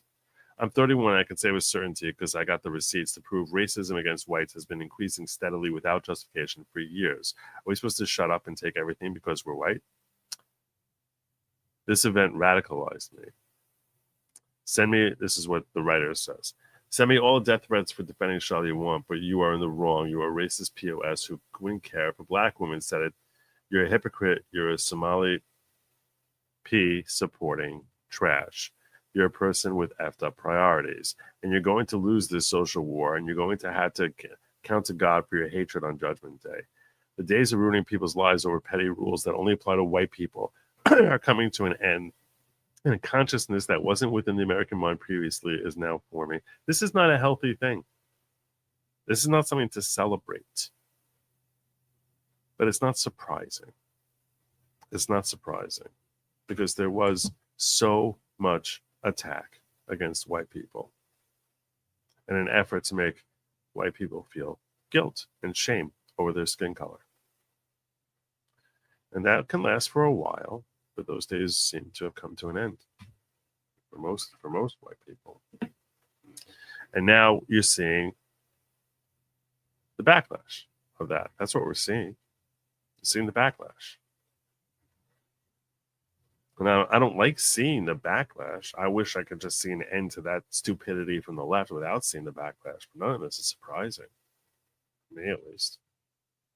One of the reasons I've talked about that guy who's the head of the I talked about Jonathan Greenblatt, and I refer to him as Jonathan Goebbels. He's the head of the ADL, Jewish Anti-Defamation League, and I think that he's the worst PR person for Jews ever, because his constant screaming and gaslighting about potential harm to Jews because someone said something sometime somewhere is the most disastrous thing for Jews imaginable. He would make me hate Jews. I listen to this guy too much. Just because I'm like, shut the hell up, you're an idiot. I'm like, wow, some of my best relatives are Jews. So none of this is surprising to me. This is something I predicted a long time ago. I was predicting this 15 years, long before I was streaming here on social media. I was predicting this when I was arguing with people on Facebook. That they're screaming and screaming and screaming over nothing and trying to shame people and embarrass them and humiliate them is going to have a very obvious repercussion at some point in time. And that day seems like it's coming. And maybe this Shiloh Hendricks situation is the touchstone moment of it. Maybe it's not. I don't know. But people are relishing an end to that cancel culture, an end to the vitriol, an end to the constant labeling them. And we saw, and I called this out after the 2016 election, you saw people embracing the term that they were deplorables, which was natural. It's like, you want to label me something I know I'm not, so I'm going to laugh at it. But I think you're going to start seeing a massive increase in people using the N-word now, which never should have become the N-word. That's exactly the opposite of everything I'm telling you. That is a healthy way of dealing with it. I think it's going to become something that people will stop saying it the same way they stop saying African American. Not next week or next month or even necessarily next year. But within like 5-10 years, that's not going to be like the N-word.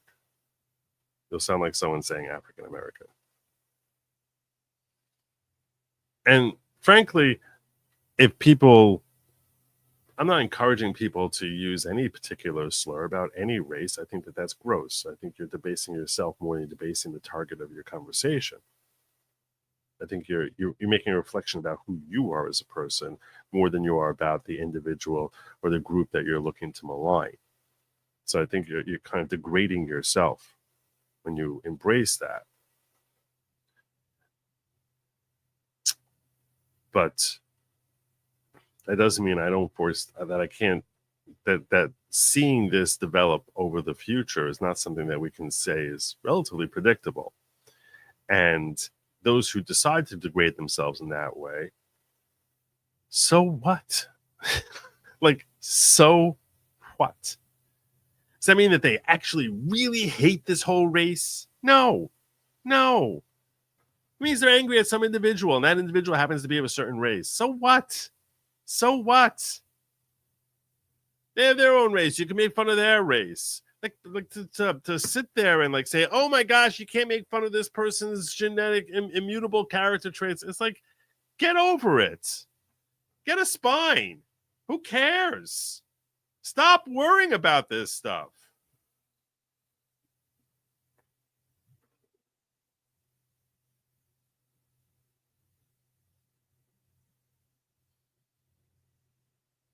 A couple of years ago, I've told this before on here. A couple of years ago, I was on Nick Cicada's stream. And back then I was losing weight also. I stopped that diet for a while. Now I'm really loose. Then I was like, so someone threw a super chat at me. Or at Nick, I was on his channel. And I'll tell you, I know when some people are joking with me and that there's seriously that's designed as humor and joking with me rather than joking at me. I'm fairly adept at picking up when it's and I think that like on my own channel, 98 out of 100 are generally joking with me. Certainly all my regulars here. They're joking with me. I know that. Once in a while I might see a comment here that'll be like, well, that's kind of messed up. That's kind of messed up. But when I go on Nick's channel, sometimes I'll be like, yeah, I think some of these people really don't like Jews too much. I think they really don't like Jews too much. And one of them actually made a comment like asking me like if I can consider trying the Auschwitz diet. It took me a second to realize what he was saying, and then I was like, and at first I was like, wow, that's kind of messed up. But instead of saying that or crying about it, I just responded. I was like, I thought about it, but then I figured it would give me too much gas. And I was so proud of the joke. I actually told like most people in my family about it. They're like, wow, that's so freaking sharp. How did you come up with that? I was like, I don't know. It just was an inspirational moment. They're like, that's so good. And when I said it, like Nick was floored. He was like, oh my God. And that's how you deal with it. Stop worrying. They're words. It's just words. Even if they really, really mean it. Even if they really hate your race. So what? It's just words. Stop worrying. Listen, there are a certain percentage of people out there who are racist, will be racist, have been racist, will be racist, and that has been throughout time, has always been there. Throughout time, will always be there. So you're going to sit there crying about it because you're going to be a race that this person hates? So, like, grow up. You're going to get all riled up and like, I got to beat the hell out of this person. I got to ruin their career, ruin their life. Grow up. Move on. Oh my God. It's like when you start making such a big stink about it, that only encourages more and more of it. Oh, that's all you're doing. You're just encouraging more and more and more of it. And if you try silencing and controlling these people, that builds the resentment. And after a while, that resentment just builds and builds and builds and builds until all of a sudden now people are just like, F this. And anyone who's trying to stand behind this whole silence people, cancel people, destroy people's lives, that's the repercussion that's coming. What's coming, and it's a resentment where it feels like the development of a race war. And I'm not predicting that it's going to develop into some sort of violent escalation. I think that there were, fortunately, thank God, a long way off from something like that. But it does have that sort of negative feel in our culture and society of like a certain ugliness rearing its head, which I can promise you will be blamed on Trump. Wrongly blamed on Trump, but will be. And it's just unpleasant. It's like this was all so predictable. It was all so predictable.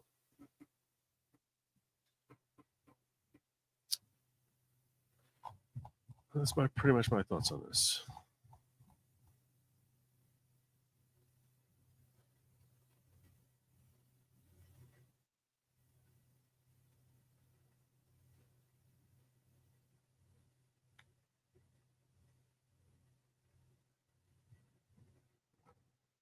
I swear to God, she looks like Anna Faris in her younger years.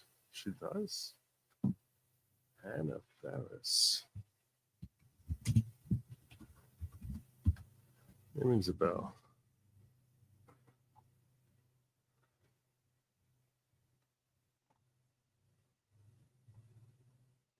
Ah, I see that.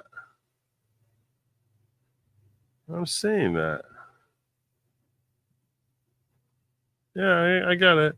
That's not bad. That's a pretty good call. That's a pretty good call. I like it.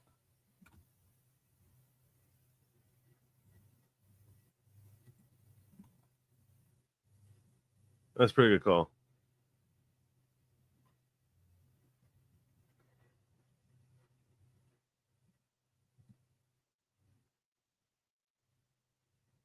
Agreed. Good call. Can you use the N-word in Yiddish without consequence? No, you can't.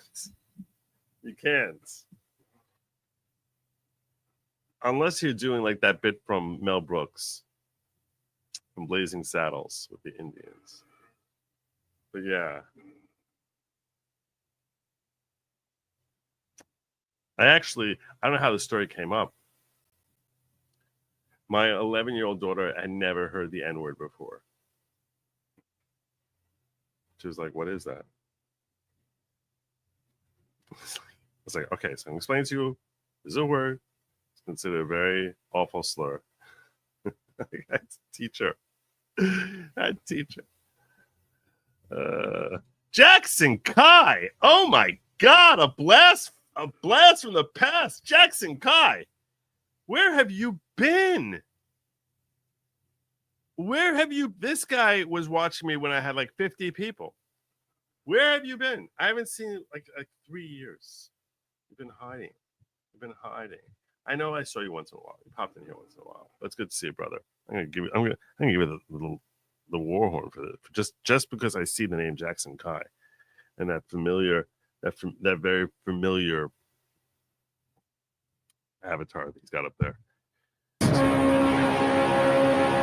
I remember when the point was to take the word back and take away its power. No, it just gave it more power. Then suddenly we realized it had power in the other direction. Like the One Ring, they couldn't let it go. Absolute power corrupts absolutely. Yep.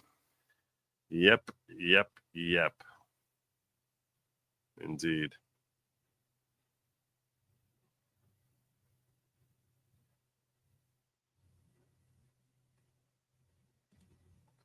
You should start co-streaming with Nick since you will probably drop off the trial or he can host your channel.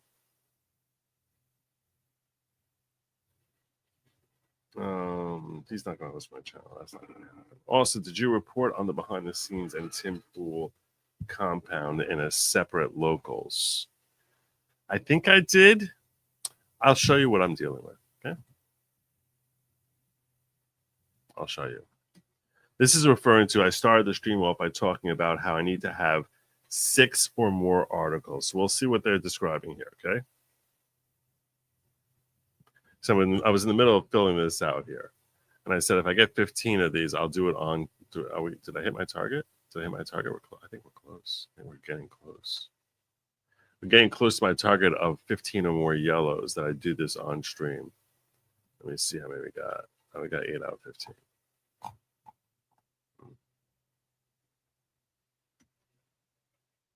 Well, this is what I got. I'll show you what it looks like. But I'm really afraid that if I put one in that doesn't meet their qualifications, they're going to reject my whole application. I'll have to start all over again, which would be a nuisance. So it says you must submit 6 or more articles, commentaries, books, photographs, videos, films, or audios published, broadcast, or cablecast within the 24 months immediately preceding the pre-registration, sufficient to show that you covered in person 6 or more events occurring on separate days. So I don't even know if the ball that's on the same day as the inauguration would count. Like I went to the Liberty Ball that night of the inauguration. Since it's the same day, that may not count. For each supporting media, you must upload an electronic version. This could be a download or a scanned PDF video or audio recording. Accepted file formats include PDF, JPEG, PNG. Please contact the press credentials office at press credentials if you have questions or need assistance.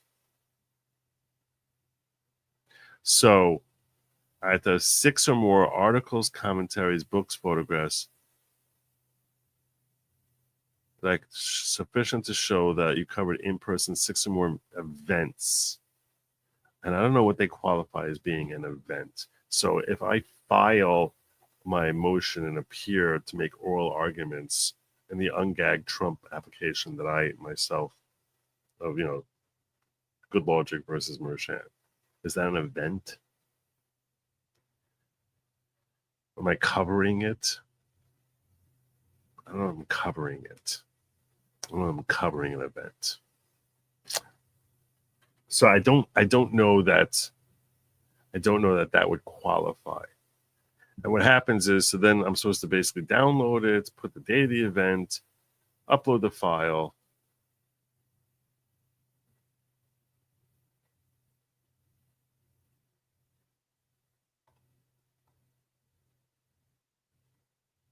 That's 1, 2, and they're supposed to do that for 6 of them. Give the URL. It's a major pain in the neck. They make it like very, very difficult.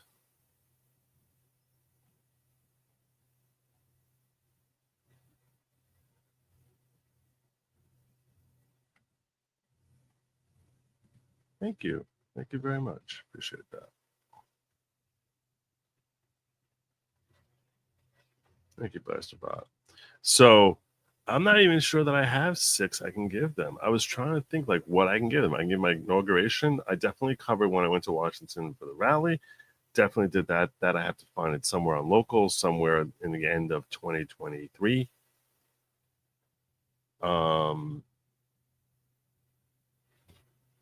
And I also have, there was a third thing that I came up with. I don't remember off the top of my head. Maybe I could do the party.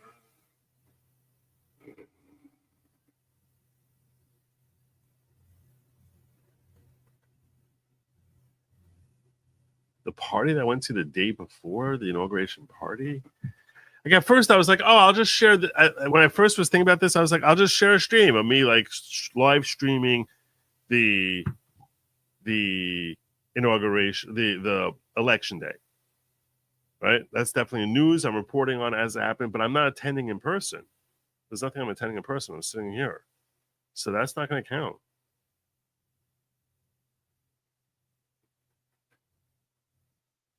Oh yeah, then there was the day he was that was when he was indicted. So a rally, indictment, and inauguration. Those are the 3 I have. I don't know that I can come up with another more. I don't know. Now, once I upload Diddy, like I go down to the Diddy trial, let's say on Tuesday, Wednesday, Thursday, then I'll have 3 more days of events, and I can call it, this is Diddy trial day 1, Diddy trial day 2, Diddy trial day 3. That would work because I know it worked for Ghislaine Maxwell. Like I just shared like 6 things I did with Ghislaine Maxwell, 6 days of Ghislaine Maxwell, and that covered it. So that would work, but that means I have to wait till the end of the week before I actually start looking to get a renewal on this thing. So I don't know that I can come up with this. Anyway, that's what it looks like.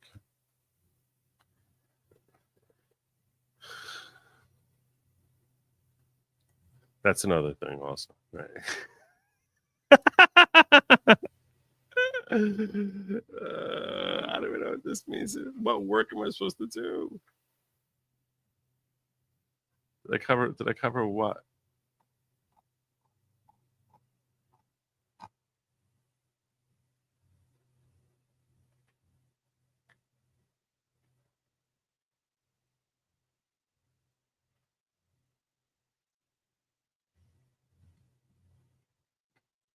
Anyway.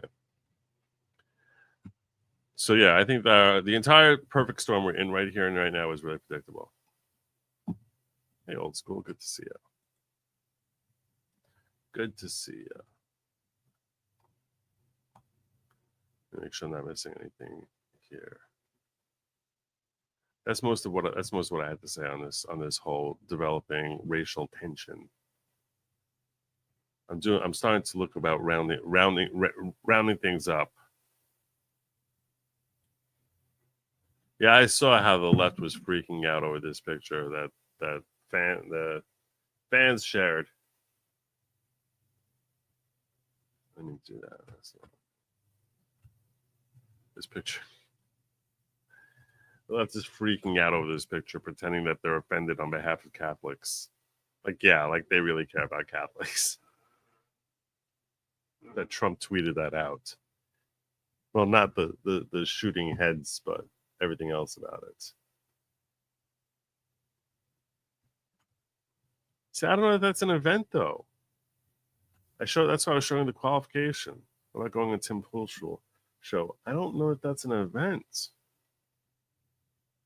It's like Joe makes his debut on Tim Pool. That doesn't feel like an event.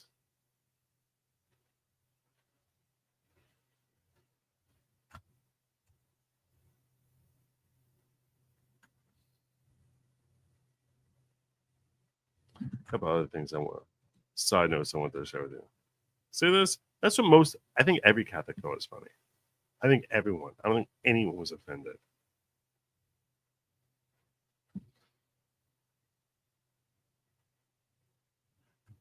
I don't have a thing to look up. There's nothing I can look up. It's just it just says here, it just says what it says.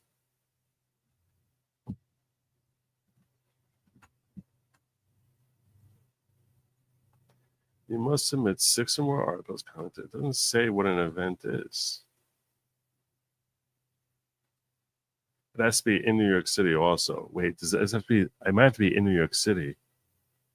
And that'd be a real problem because most of my stuff's in Washington. Does it have to be?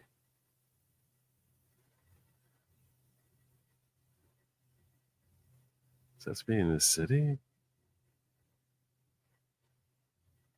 Standard.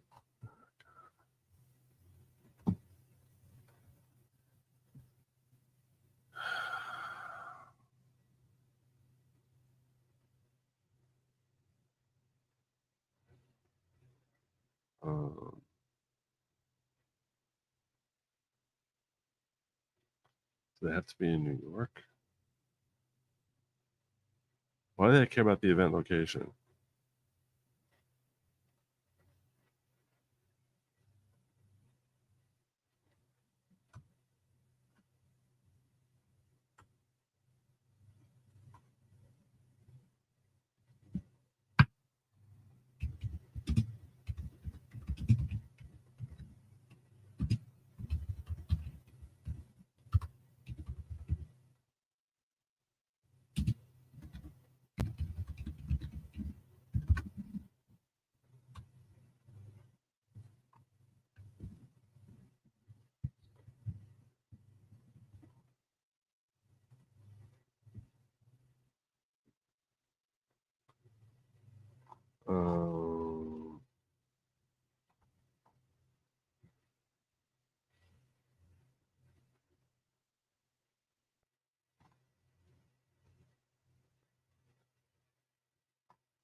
No later than 30 days after the application was submitted. Yeah, right.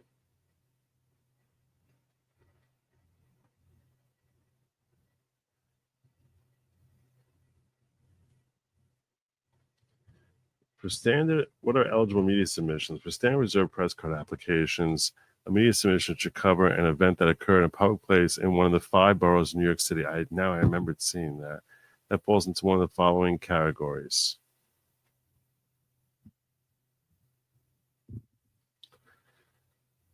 I thought it has to be New York City. They're not even going to let me count the inauguration or the rally I went to in D.C. Emergency spot or breaking news events where police barriers, fire lines, or other restrictions or barriers established by the city have been set up for security, crowd control purposes. Public events of a non-emergency nature where police barriers, fire lines, or other restrictions, barriers are established. Events sponsored by the city that are open to members of the press.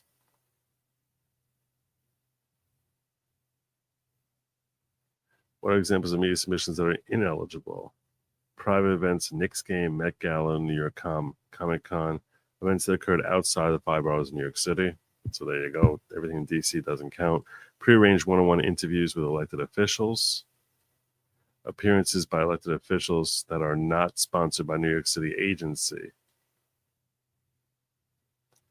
I'm not going to, I don't have it. I don't have it.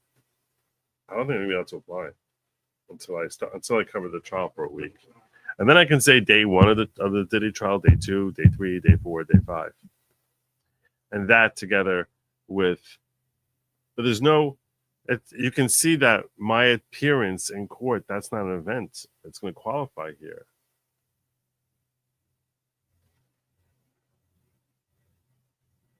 They do have major court cases held in a court located in New York City. So that'd be good.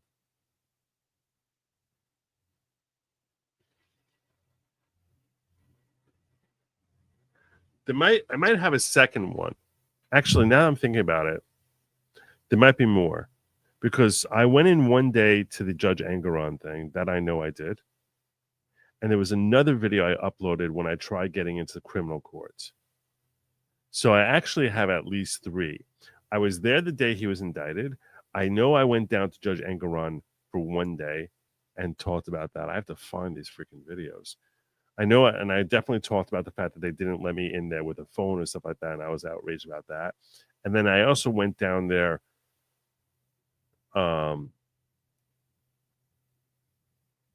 the criminal trial, and they wouldn't let me in. And I made a video complaining about how they wouldn't let me in because they said we're too booked. So those are 3 different things that qualify as events. See, this was helpful reading the rules.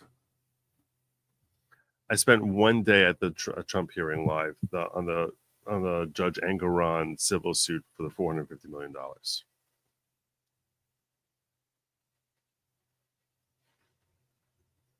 This is definitely not true. I hope you're making that up.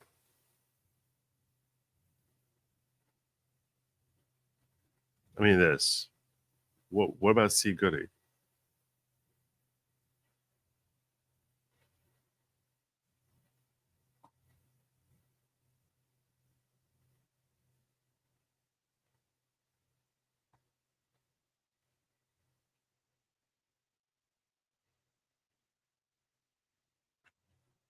Did he really? How? He was a young man.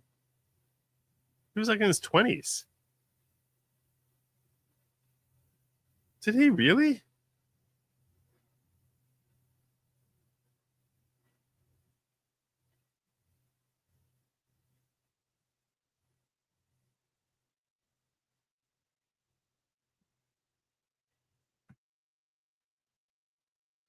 I hope the reports are false. I liked him.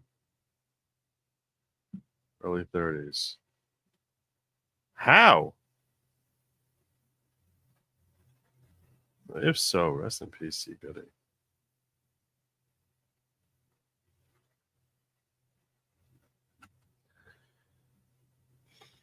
A lot of people are saying it's true. They were all C. Goody.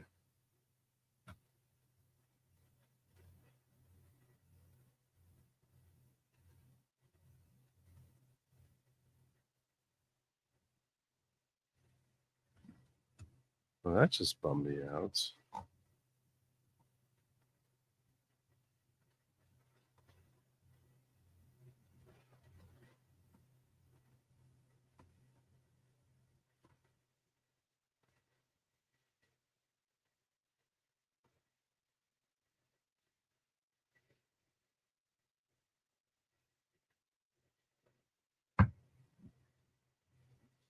I want to see if I can find something here.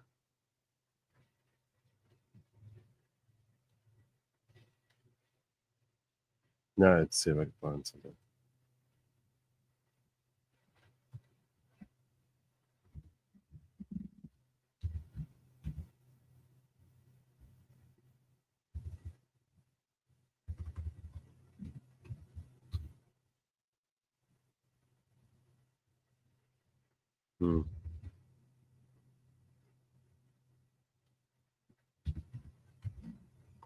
I had an intro once that referenced C. Goody.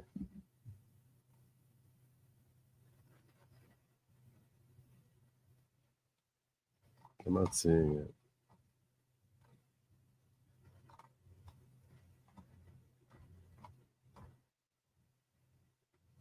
Might be my other computer that died. Oh, well. Well, now I'm bummed. You succeeded in bumming me out. Bella Stella hit me with another 20. God bless you. Thank you so much. Who'd you bring on in here? Let's see who brought in.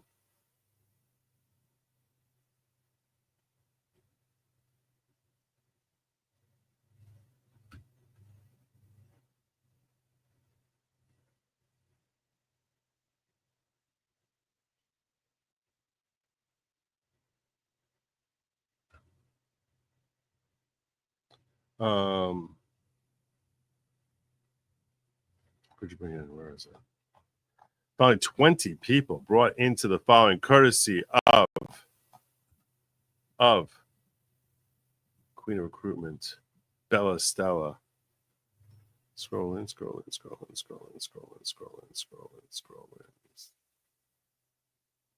We got Julius Vizzi, don't be hating. Justin Smith, Germified, Denise, M-Form. You're all in the following. That's right. You were brought in by Queen of Recruitment, Bella Stella. God bless her. ZX, Brewholic 101, Cloak and Glomar. That's a while since I saw Cloak and Glomar here. Mike Mysterio 13, Beverly Alford, Alex Searek, Wisconsinite, Mitty Ree Barrett, Pat Mac, Dave Carlion, Captain COVID. I sell used nukes, no low-ball offers. Cheesesteak Jim, all of them gifted courtesy of Queen of Recruitment. Those of you who are a little bit confused, please understand that despite the name, the following is not at all a cult type of cult. There's no Kool-Aid, no tracksuits that are mandatory, no spaceships, no running shoes, no sacrificing virgins into volcanoes. There's no dancing around bonfires, no goat heads on stakes, no squirrel mutilations. It's like the least culty type of cult like ever, because it's not, very much not at all the host of the leader of the following. A lot of people make that mistake so much I get confused. I'm sorry, Joe, but I knew you'd want to know. No, I did. Thank you. It's very disheartening. Last message I got from him, in memory of C. Goody, which if he's not dead, this is going to seem weird.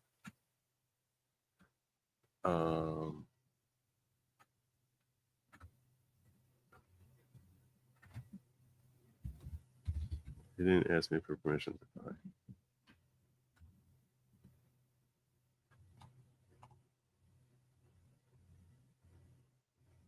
It was almost a year ago today.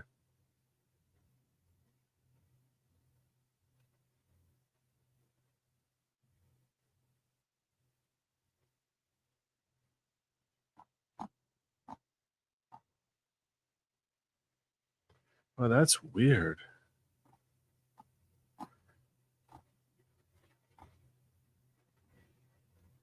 I hadn't spoken to him in 2 years.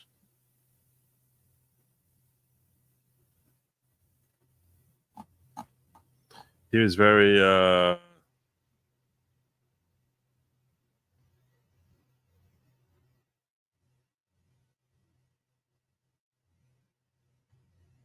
didn't remember seeing this. That's weird. He just said, thank you for being a real one, with respect to how I dealt with Nick. That was like the last message I had from pretty much.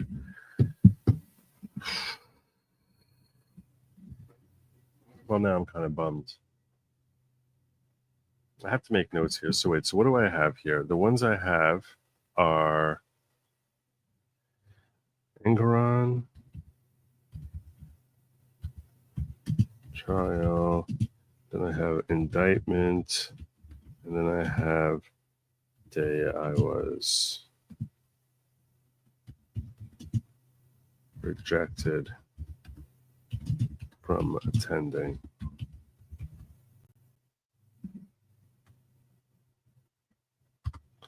I got 3.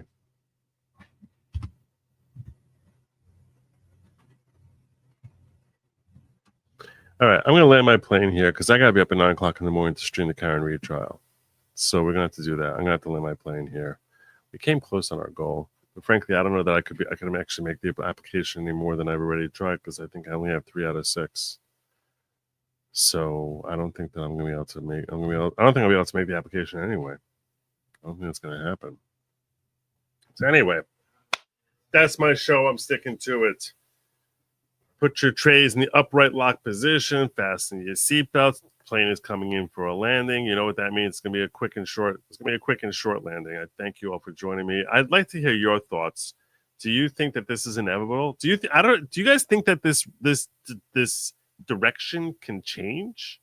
Do you think that there's a way to avoid what I'm foreboding as being the forthcoming of a dramatic increase in at least expressions in support of racist perspectives? I don't think that necessarily has to lead to more racism, but I do think that expressions in support of racist perspectives seems like a day of reckoning that is coming, because as a kickback, or as Van Jones would say, a whitelash, it's a backlash. So like, I don't see how to avoid this. I think it's a shame. None of this had to happen the way it did. None of it. Anyway, so leave your comments down below if you think I was mistaken, if you think I'm reading something wrong, or you just want to help the algorithm, because that helps. Please like, share, subscribe. Do not have anything to do with lab meat, because that's for they, them. It's definitely not for you. Everyone knows. Everyone knows it's not for you. And you know what they say.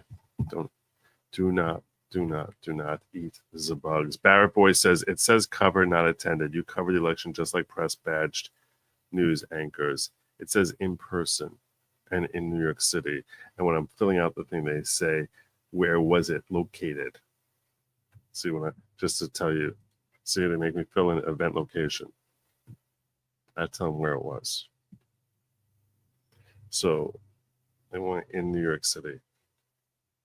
So yeah, I have to be there.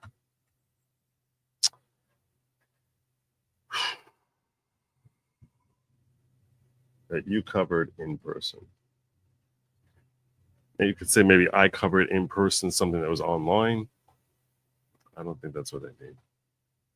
I don't think that's what they mean. That's the whole point of having a press badge, that you can gain access because you need to go in there, not do it from your home, from your office. Anyway, that's how I think they mean it. Tomorrow morning, 9 a.m., Karen Reed, be here. Be here. Link is going to come up in like the next 20 minutes, half hour or so when I put that link up there. Till then, have a good night and Godspeed.